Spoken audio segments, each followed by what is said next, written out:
Good morning, नमस्कार। आज है 19 नवंबर 2020 और 19 नवंबर 2020 की आज सुबह की सबसे बड़ी खबरें हिमाचल प्रदेश से हम आपके लिए लेकर आए। आज की पहली खबर है, राजनीतिक सभाओं और शादियों में नहीं जुटेंगे 100 से ज्यादा लोग, एसओपी हुई जारी। हिमाचल में राजनीतिक सभाओं समेत शादी समारोह की धाम से तमाम तरह के सामाजिक, अकादमिक, खेल संबंधी, मनोरंजन, सांस्कृतिक, धार्मिक, राजनीतिक तथा अन्य तमाम तरह के इंडोर समारोह में 100 से अधिक लोग इकट्ठा नहीं हो सकेंगे। हिमाचल सरकार के आपदा प्रबंधन विभाग ने इस बारे में नई एसओपी जारी कर दी है। किसी भी सभागार में उसकी क्षमता से आधे लोग ही शामिल हो सकेंगे। हॉल में भी 100 से ज्यादा लोग एकत्रित नहीं होंगे। प्रदेश में कोरोना संक्रमण के बढ़ते मामलों के मद्देनजर प्रदेश सरकार ने निर्णय लिया है। ऐसे तमाम इकट्ठा हुए लोगों को सामाजिक दूरी के नियम की अनुपालन करनी होगी।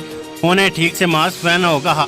हॉल और इंडोर में किए जाने वाले कार्यक्रमों में इन नियमों का पालन करना होगा। प्रदेश सरकार की ओर से पहले सामाजिक और धार्मिक आयोजनों के लिए 200 लोगों के एकत्रित होने की अनुमति दी गई थी, लेकिन लोगों की शादी व अन्य कार्यक्रमों में लोगों की भीड़ जुटने से कोरोना संक्रमण को फैला दिया है। अब सरकार ने शादी तथा अन्य समारोह में कैटरिंग का काम करने वाले लोगों के भी कोरोना टेस्ट करवाने की बात कही है। सरकार का कहना है, अगर कोरोना संक्रमण के मामलों में कमी नहीं आती है तो ज्यादा सख्त कदम भी उठाए जाएंगे। आज की बैड रिपोर्ट, हिमाचल के उच्च पर्वतीय क्षेत्रों में बर्फबारी के साथ 2 दिन खराब रहेगा मौसम। हिमाचल के उच्च पर्वतीय क्षेत्रों किन्नौर, लाहौल स्पीति सहित चंबा, कुल्लू के कुछ क्षेत्रों में गुरुवार को बर्फबारी होने के आसार है। मध्य पर्वतीय क्षेत्रों शिमला, सोलन, सिरमौर, मंडी, कुल्लू, चंबा और मैदानी क्षेत्रों में ऊना, बिलासपुर, हमीरपुर और कांगड़ा में वीरवार से 24 नवंबर तक मौसम साफ रहने का पूर्वानुमान है। ऊंचाई वाले क्षेत्रों में 22 से 24 नवंबर तक दोबारा मौसम खराब होने की संभावना जताई गई है। सहकारी सभाओं के ऋणों के दोषी नहीं लड़ पाएंगे पंचायत चुनाव, सीएम जयराम ठाकुर। मुख्यमंत्री जयराम ठाकुर ने कहा कि सरकार ऐसे व्यक्तियों को पंचायत चुनाव लड़ने के अधिकार से वंचित करने पर विचार करेगी जो सहकारी सभाओं के ऋणों के दोषी है। सरकार विभिन्न सहकारी सभाओं के सुझावों पर सहानुभूतिपूर्वक विचार करेगी। सहकारिता आंदोलन को जन आंदोलन बनाने की आवश्यकता है, क्योंकि इस क्षेत्र में रोजगार और स्वरोजगार की व्यापक क्षमता है। आंदोलन को जमीनी स्तर पर पहुंचाया जाना चाहिए। मुख्यमंत्री बुधवार को होटल हॉलीडे होम में 67वें भारतीय सहकारिता सप्ताह समारोह की अध्यक्षता कर रहे थे। उन्होंने कहा कि हिमाचल में वर्तमान में 4843 सहकारी सभाएं कार्यशील है। भारतीय सेना का परीक्षा परिणाम घोषित, 936 युवा पहनेगी सेना की वर्दी। हिमाचल में आर्मी भर्ती कार्यालय हमीरपुर ने सिपाही जाना ड्यूटी की लिखित परीक्षा का परिणाम बुधवार को घोषित कर दिया है। इस बार हमीरपुर, बिलासपुर और ऊना के 936 युवा भारतीय सेना की वर्दी पहनेगी। इन 936 युवाओं ने लिखित परीक्षा पास कर ली। ये अब भारतीय सेना में बतौर सिपाही जाना ड्यूटी देंगे। 1 नवंबर को राजकीय महाविद्यालय हमीरपुर के आनू के मैदान में 3 जिलों के अभ्यर्थियों की लिखित परीक्षा हुई थी। इससे पूर्व ऊना में हुई शारीरिक दक्षता परीक्षा में 1517 अभ्यर्थियों ने उत्तीर्ण होकर इस परीक्षा में अपनी जगह बनाई थी। हिमाचल के विद्यार्थी अगले सत्र से अंग्रेजी के साथ हिंदी में भी कर सकेंगे बीटेक। हिमाचल प्रदेश तकनीकी विश्वविद्यालय हमीरपुर अब अंग्रेजी के साथ हिंदी माध्यम में भी बीटेक की पढ़ाई करवाएगा। कुलपति प्रोफेसर एसपी बंसल की अध्यक्षता में बुधवार को हुई विश्वविद्यालय की बोर्ड ऑफ गवर्नर बीओजी की बैठक में शैक्षणिक परिषद में मंजूर सभी प्रस्तावों को स्वीकृति दी गई है। नई शिक्षा नीति में इसका प्रावधान किया जा चुका है। बैठक में विश्वविद्यालय के ओप कैंपस लाहौल स्पीति में इस सत्र में MBA पर्यटन शुरू करने का निर्णय लिया गया है।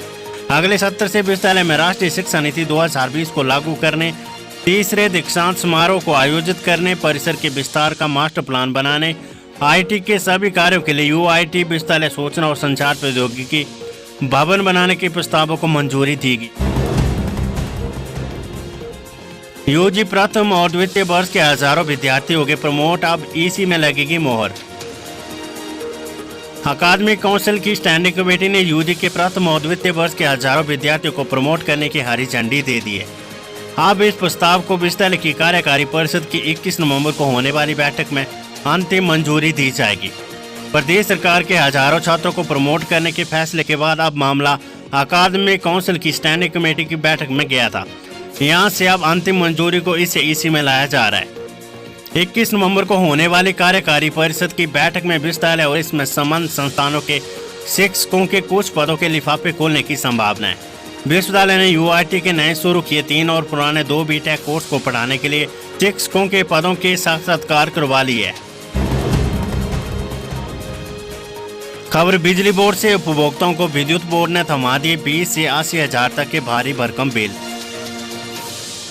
राजधानी में कोरोना के बढ़ रहे मामलों के बीच बिजली बोर्ड ने कुछ उपभोक्ताओं को करारा झटका दिया है।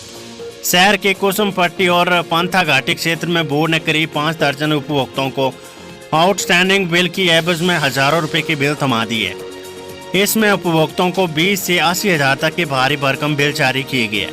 इससे उपभोक्ता परेशान है। लोगों का कहना है कि इतनी राशि वे एक साथ कैसे जमा करवाएंगे। उपभोक्ताओं के मुताबिक वे हर महीने बिजली बिल का भुगतान करते हैं, बावजूद हजारों रुपए की आउटस्टैंडिंग बिल थमा दिए गए हैं। उपभोक्ताओं ने इस बाबत बोर्ड के अधिकारियों से पूछताछ की तो उपभोक्ताओं को ऑडिट जांच का हवाला दिए गए। बोर्ड के एससी लोकेश ठाकुर ने बताया कि बिलों में होने वाली अनियमितता को पकड़ने के लिए सालाना ऑडिट होता है।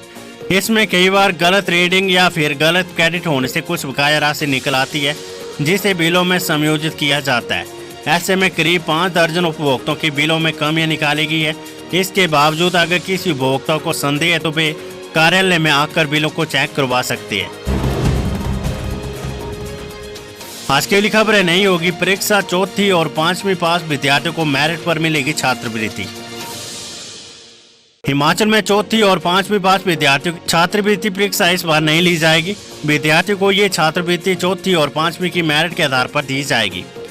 कोरोना के चलते इस बार परीक्षा नहीं ली जाएगी। शिक्षा मंत्री गोविंद सिंह ठाकुर ने अपने आवास पर लंबित कार्य को निपटारा करते हुए जानकारी दी है। शिक्षा मंत्री ने कहा कि प्रदेश के महाविद्यालय में अनुबंध आधार पर सेवाएं प्रदान कर रहे 196 सहायक प्राध्यापकों और 2 आचार्य को 3 वर्ष का सेवा काल पूर्ण होने पर नियमित करने का निर्णय लिया गया है। साथ ही करीब 130 सहायक प्राध्यापकों के वेतन संशोधनों को भी सरकार की ओर से स्वीकृति प्रदान की गई है, जो पिछले कई सालों से लंबित था। पैन डाउन हड़ताल करेंगे कुल्लू के अधिवक्ता, एसपी को बदलने की उठाई मांग। 2 दिन पहले महिला थाना प्रभारी के साथ दुर्व्यवहार के आरोप में वकील की गिरफ्तारी के बाद माहौल गर्मा गया है। कुल्लू बार एसोसिएशन के बैनर तले वकीलों ने बुधवार को एसपी कुल्लू के खिलाफ मोर्चा खोला। ढालपुर में एक रैली निकालकर एसपी कार्यालय के बाहर जोरदार धरना प्रदर्शन किया। इस दौरान एसपी कुल्लू के खिलाफ जमकर नारेबाजी की गई। वकीलों ने पुलिस अधीक्षक की कार्यप्रणाली पर सवाल उठाते हुए उनका तत्काल तबादला करने की मांग की है। इसके साथ ही वकीलों ने कहा कि उनके वकील के खिलाफ बनाए गए झूठे केस को वापस लिया जाए, नहीं तो भी पैन डाउन हड़ताल करेंगे। बार एसोसिएशन के पूर्व अध्यक्ष अधिवक्ता महेंद्र ठाकुर ने कहा कि कुल्लू के आज तक के इतिहास में ये पहली बार हुआ है। हिमाचल में कोरोना से 16 लोगों की मौत, 666 नए पॉजिटिव केस। हिमाचल प्रदेश में बुधवार को कोरोना से 16 लोगों की मौत होगी। इनमें से नेरचौक मेडिकल कॉलेज में 7, कांगड़ा जिले के टांडा मेडिकल कॉलेज में, आर्मी अस्पताल में 4, आईजीएमसी शिमला में 3 और चंबा व बिलासपुर में 1 मौत हुई है। प्रदेश में बुधवार को कोरोना वायरस के 666 नए मामले आए हैं। संक्रमितों में शिमला के 200, मंडी के 114, कुल्लू के 91, सोलन के 73, कांगड़ा के 68, हमीरपुर के 30, लाहौल स्पीति के 25, चंबा के 20, बिलासपुर के 17, सिरमौर के 10 व ऊना के 9 लोग शामिल हैं। प्रदेश में बुधवार को 519 कोरोना मरीज ठीक होकर घर लौट गए।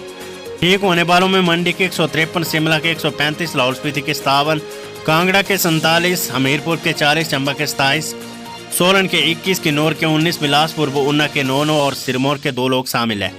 प्रदेश में अब तक कोरोना के कुल मामलों की संख्या 31,406 हो गई है, जबकि एक्टिव केस 6,906 हो गए हैं।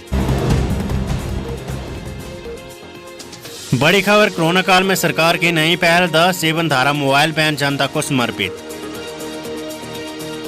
हिमाचल प्रदेश सरकार ने कोरोना के बढ़ते हुए मामले को देखकर स्वास्थ्य सेवाओं को और बेहतर करने का प्रयास किया है। राजधानी शिमला में मुख्यमंत्री जयराम ठाकुर ने 10 जीवन धारा मोबाइल एंड वेलनेस सेंटर प्रदेशवासियों को समर्पित की। ये मोबाइल वैन घर द्वार जाकर कोरोना और अन्य स्वास्थ्य संबंधी जांच करेगी। इनमें ट्यूबरक्लोसिस की जांच के लिए 6 बोलेरो समर्पित की गई है, जिसमें 1 डॉक्टर, 1 नर्स और 1 फार्मासिस्ट तैनात रहेंगे। प्रदेश के 10 जिलों में एक साथ मोबाइल वैन सेवा शुरू की गई है। आने वाले दिनों में सरकार बड़े आयोजनों पर सख्ती कर सकती है। मुख्यमंत्री ने कहा कि 10 मोबाइल मेडिकल वैन प्रदेश के दूर दराज के इलाकों में स्वास्थ्य सेवाओं में और मददगार साबित होगी। सरकार इस सेवा का आज विधिवत शुभारंभ कर रही है और उम्मीद है कि इसके इनके सदुपयोग से ग्रामीण व दूर दराज के इलाकों में लोगों को जल्द और मौके पर स्वास्थ्य सेवाएं मिलने से लाभ मिलेगा। उन्होंने कहा कि अनलॉक के बाद जिस तरह से कोविड के मामले बढ़ने शुरू हुए वे यकीनन चिंताजनक है। उन्होंने कहा कि प्रदेश के लोगों से बार बार आग्रह किया जा रहा है कि अभी कोरोना समाप्त नहीं हुआ है बल्कि बढ़ने के स्तर में फैल रहा है, इसलिए सभी नियमों का पालन करें। उन्होंने फिर से लोगों से आग्रह किया कि शादियों में जिस तरह से भीड़ उमड़ रही है वे बीमारी फैलाने का काम कर रही है। लाहौल स्पीति और किन्नौर में ये फिलहाल लॉन्च नहीं हुई है। मार्च और अप्रैल में ये शुरू वहाँ पर भी हो जाएगी क्योंकि अभी बर्फबारी का दौर चल रहा है। तो 10 जिलों में ये लॉन्च की गई और अभी 2 डिस्ट्रिक्ट लाहौल स्पीति और किन्नौर में ये लॉन्च नहीं होगी।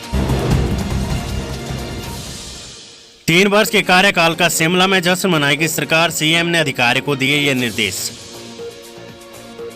प्रदेश सरकार 27 दिसंबर 2020 को 3 वर्ष का कार्यकाल पूरा कर रही है।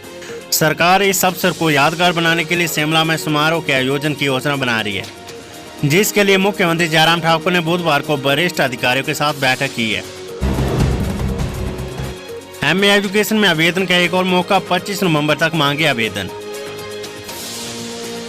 केंद्रीय विश्वविद्यालय धर्मशाला की ओर से शैक्षणिक सत्र 2020-21 के लिए एमए शिक्षा कार्यक्रम में रिक्त सीटों के लिए फिर से आवेदन मांगे है। इस दौरान भी उम्मीदवार जो किसी कारणवश पहले आवेदन नहीं कर सके या दस्तावेज पर प्रवेश शुल्क जमा करवाने में असफल रहे थे आप प्रवेश के लिए आवेदन कर सकते। अभ्यर्थियों को 27 से 25 नवंबर 2020 तक लाइव लिंक पर ऑनलाइन पंजीकरण फॉर्म जमा कर और पंजीकरण शुल्क का भुगतान कर आवेदन करना होगा।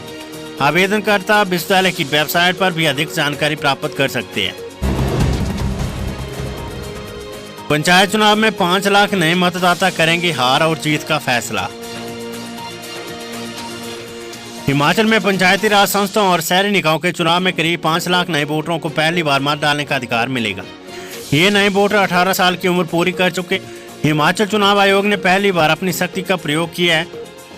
राज्य चुनाव आयोग अभी तक निर्वाचन आयोग की तय तिथि के अनुसार चुनाव वर्ष से पहले की 1 जनवरी को 18 साल की उम्र पूरा कर चुके वोटरों को वोटर लिस्टों में शामिल करता रहा है। राज्य चुनाव आयोग की पंचायती राज संस्थाओं के चुनाव 5 साल की अवधि पूरा होने से पहले कराने हैं। ये 5 साल की अवधि 22 जनवरी 2021 तक पूरी हो रही है।